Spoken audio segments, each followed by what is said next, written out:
आज आपण श्री नागेश्वर ज्योतिर्लिंगाबद्दल माहिती घेणार आहोत.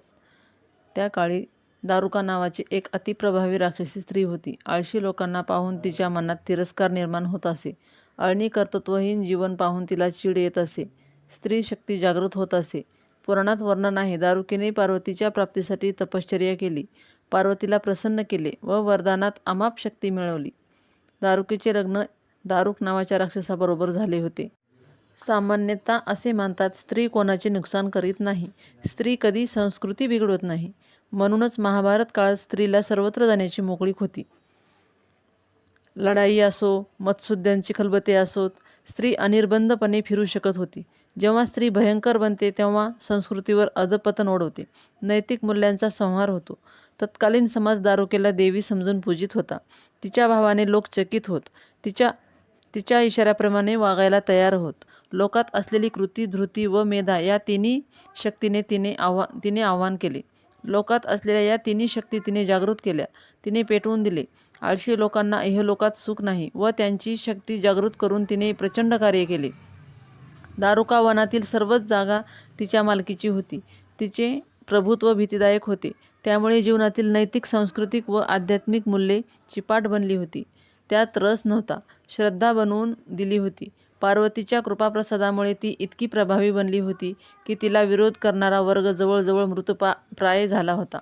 समाजात कर्तृत्व असावे, धृती असावी, मेधा असावी, पण त्यांच्याबरोबर नैतिक मूल्ये नसतील, सांस्कृतिक व आध्यात्मिक मूल्यांच्या छातीवर पाय देऊन कर्तृत्व, धृती व मेधा उभी राहतील, तर समाजाचे किती अधपतन झालेले असेल, समाज कसा राक्षसी बनलेला असेल, याचे चित्रण न करणेच बरे.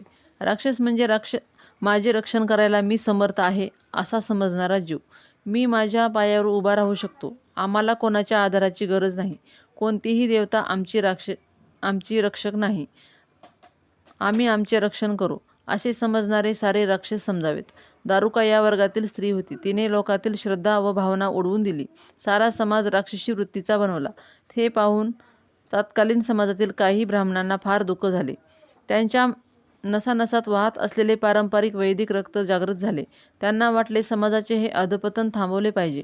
आपल्या डोळ्यासमोर असे अधपतन होता कामा नये. नैतिक मूल्याशिवाय जीवन म्हणजे चिपाट होय. जीवनात सांस्कृतिक मूल्यांना स्थान नसेल तर जीवनाला अर्थ नाही. आध्यात्मिक मूल्ये म्हणजे जीवनाची परिसीमा. नेमकी हीच मूल्ये नाश पावली होती, पण ते असहाय्य होते. दारुकाच्या प्रभावी व्यक्तित्वासमोर मुठभर ब्राह्मण निष्प्रभ ठरले. ते लाचार बनले होते. समाज लाचार बनण्याचे कारण त्याने गुरु बदललेला असतो. ज्याने गुरु बदलला तो नेहमीच लाचार होतो. जन्मपत्रिकेतला गुरु बदलला तरी सारे खल्लास होते. राक्षस लोक गोड गोड भाषा बोलून गुरु बदलतात. दारुकेच्या अनुयायांनी देखील मधुर मधुर बोलून ब्राह्मणाविरुद्ध एक नवा विचार प्रवाह समाजात घुसून दिला. ब्राह्मणांची मस्करी होऊ लागली. लोक बोलू लागले, स्वतः काही कष्ट करत नाहीत व शिदा जमा करीत मात्र फिरतात. असल्या फुकट खाणाऱ्या लोकांची पूजा का करायची? हे सर्व धूर्त लोक तुम्हाला फसवीत आहेत. पौरुषत्वहीन व मूर्ख लोक येऊन गप्पा मारतात व वर्षांचा शिदा येऊन धांगडधिंगा करतात. दारुकेचे अनुयायांनी देखील मधुर मधुर बोलून ब्राह्मणाविरुद्ध एक नवा विचार प्रवाह समाजात घुसून दिला. ब्राह्मणांची मस्करी होऊ लागली. कित्येक ब्राह्मणांना लालूच दाखवली, कित्येकांना धमकी दिली व यांना त्या मार्गाने समाजावरील ब्राह्मणांचे वर्चस्व खल्लास केले. ते पाहून ज्या थोड्याफार ब्राह्मणांचे रक्त धगधगत होते तेही थंड पडले. धगधगत्या निकरावर राग जमा झाली. ब्राह्मण विचारात पडले, काय करावे ते काही सुचेना. त्यावेळी हताश, उद्विग्न व उदास झालेले ब्राह्मण और्य मुनीच्या आश्रमात गेले. और्य मुनी तपश्चर्या करीत होते.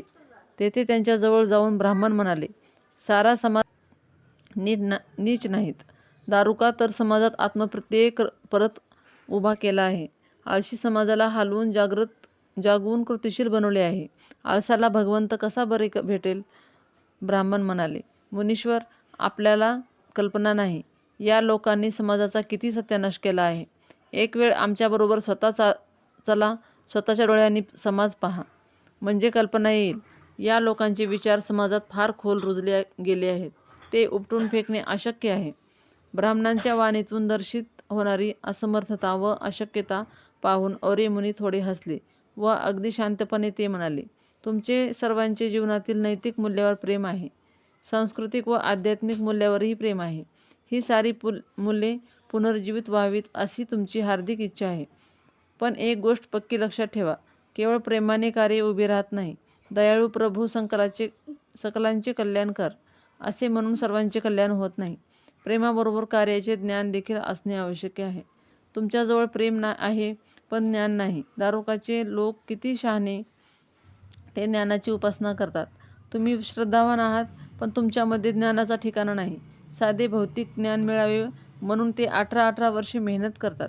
नंतर भौतिक जीवन व्यवहारात आणण्यासाठी देखील त्यांची पुन्हा तपश्चर्या करायची तयारी असते.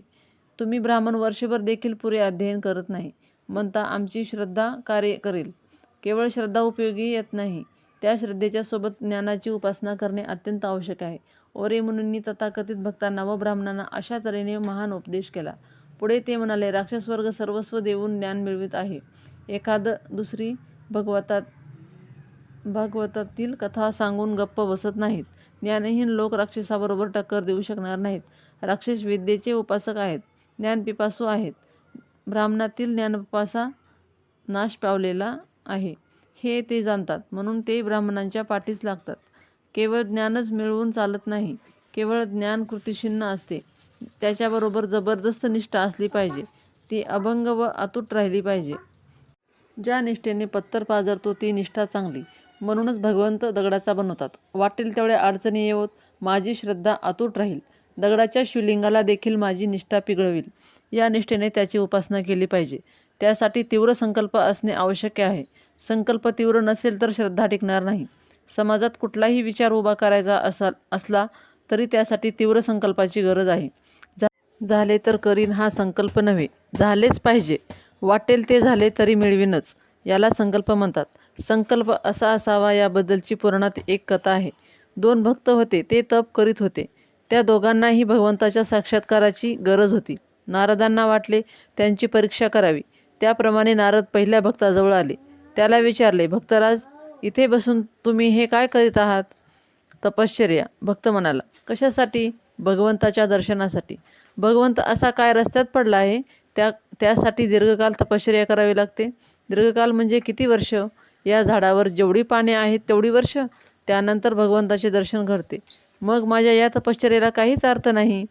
त्या झाडावर असलेल्या पानाएवढी वर्षे मी काही जगणार नाही व मला काही भगवंताचे दर्शन घडणार नाही. आणि तो उठून चालता झाला. नंतर नारद दुसऱ्या भक्ताकडे गेले. तेथे पण असाच संवाद केला. तेव्हा त्या दुसऱ्या भक्ताने विचारले, काही हरकत नाही, इतक्या वर्षानंतर का होईना भगवंत भेटणार हे नक्की ना? असे म्हणून त्याने बैठक बदलली व तपाला सुरुवात केली. ओरे समजावीत होते, परंतु ब्राह्मण दुर्बळ बनत होते. त्यांना प्रभावी बनवा. त्यांच्यात श्रद्धा आहे, प्रेम आहे, परंतु ज्ञान नाही. त्यांना ज्ञान देऊन त्यांच्यातील निष्ठा जागृत करा. ब्राह्मणांची एक संघटना निर्माण करा. त्या संघटनेत शक्ती निर्माण होईल.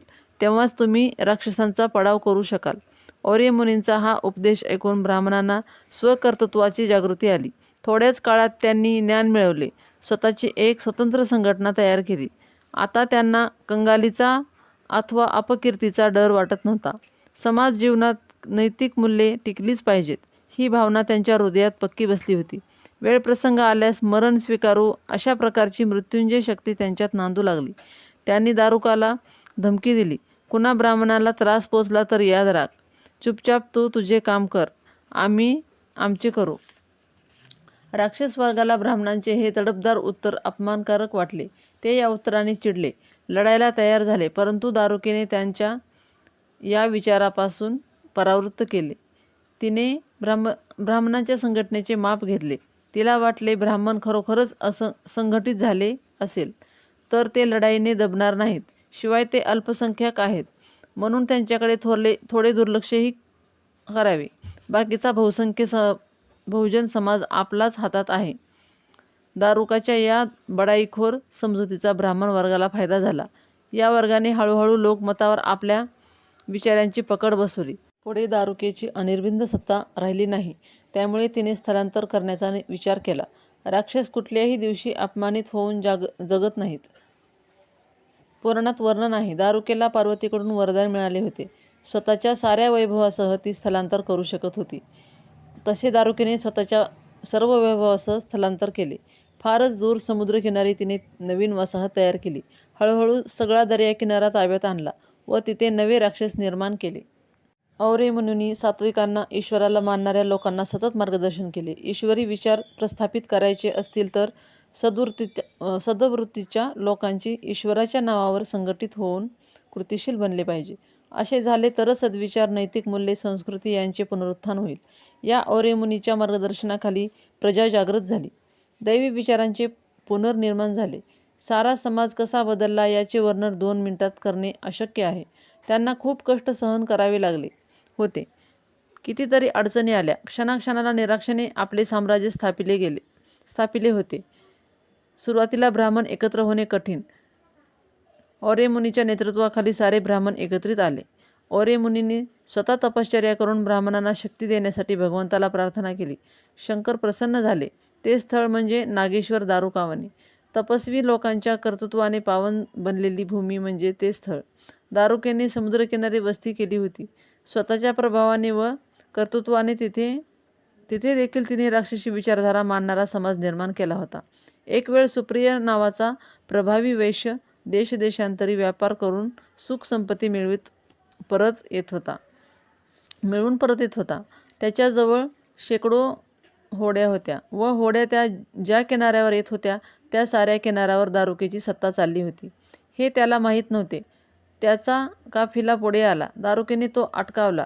त्याला हुकूम सोडला, तुझी सारी संपत्ती आमच्या हवाली कर. सुप्रिय भगवत भक्त होता. भगवंताच्या कामामध्ये वैभव खर्चीन या भावनेने त्याने संपत्ती कमावलेली होती. प्रभूसाठी आणलेली संपत्ती या राक्षसांनी लुटावी हे त्याला सहन झाले नाही. त्याला फार दुःख झाले. तो म्हणाला, भगवान, लक्ष्मी तुझी आहे, तुझ्या कार्यासाठी मिळवली. हे राक्षस ती लुटून नेत आहेत. भगवंत तू शक्ती दे. सुप्रियाने वैभव देण्यास नकार दिला. त्यामुळे युद्धाला तोंड लागले. सुप्रिय व त्याच्या काफिला यांचा पराभव झाला. दारुकेने सारी संपत्ती ताब्यात घेतली. सुप्रिय व त्यांच्या माणसांना कैदेत टाकले. सुप्रिय हताश होऊन मृत्युंजय भगवंताचे स्मरण करू लागला. भगवान, तुझ्या कृपेमुळे मी हे सर्व वैभव मिळवले. ते सारे आज लुटले गेले. प्रभू, सद्विचार व सद्वृत्ती बाळगणाऱ्यांचा अशा रीतीने बदला घेतला गेला. त्यांच्या नशिबात जेल लिहिला गेला. तरी तू अजून शांत का? आमच्या सहाय्याला तू धावून का येत नाहीस? पण थोड्याच क्षणात सुप्रिय स्तब्ध झाला. त्याला आठवले, नागेश भगवंताची उपासना करणारी एक प्रचंड शक्ती निर्माण झालेली आहे. ही आठवण येताच त्याने गुपचूप स्वतःच्या एका माणसाला त्या संघटनेकडे रवाना केले.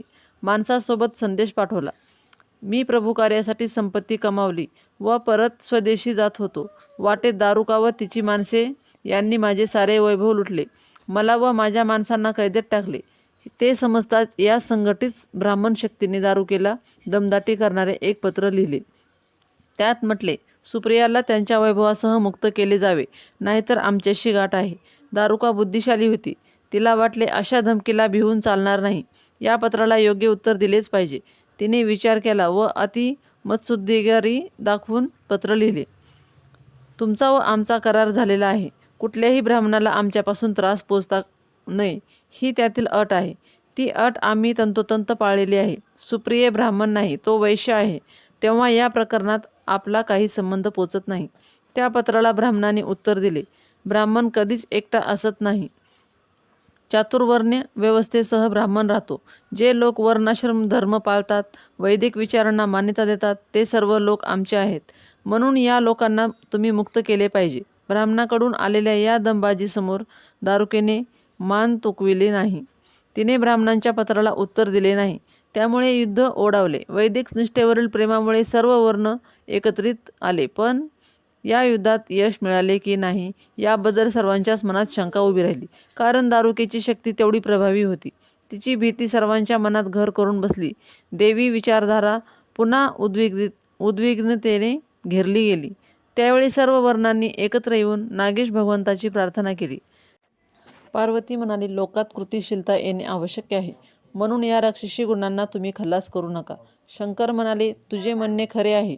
माझी कृतिशीलता व श्रद्धा तसेच तुझा स्वाभिमान व स्वावलंबीपणा व आत्मप्रत्यय हे सर्व सांभाळले गेले पाहिजे. आपण या दोन्ही प्रकारच्या गुणांना नीट सांभाळले तर राक्षस उन्मत्त होणार नाहीत व ईश्वर भक्त आळशी बनणार नाही. समाज कधी ताबडतोब सुधारत नाही. एखादा विचार उचला तरी स्वतःच्या अहंतेमुळे तो झटकून आपलासा होत नाही. म्हणून भगवंतांनी भविष्यवाणी सांगितली, दैवी विचारांचे व राक्षसी विचारांचे लोक व्यक्तिरूपाने अलग अलग राहतील. पुढे कालांतराने वीरसेन राजा जन्माला येईल व तो या दोघांना एकत्र करेल. व्हिडिओ आवडला तर लाईक करा, शेअर करा, सबस्क्राईब करा. धन्यवाद.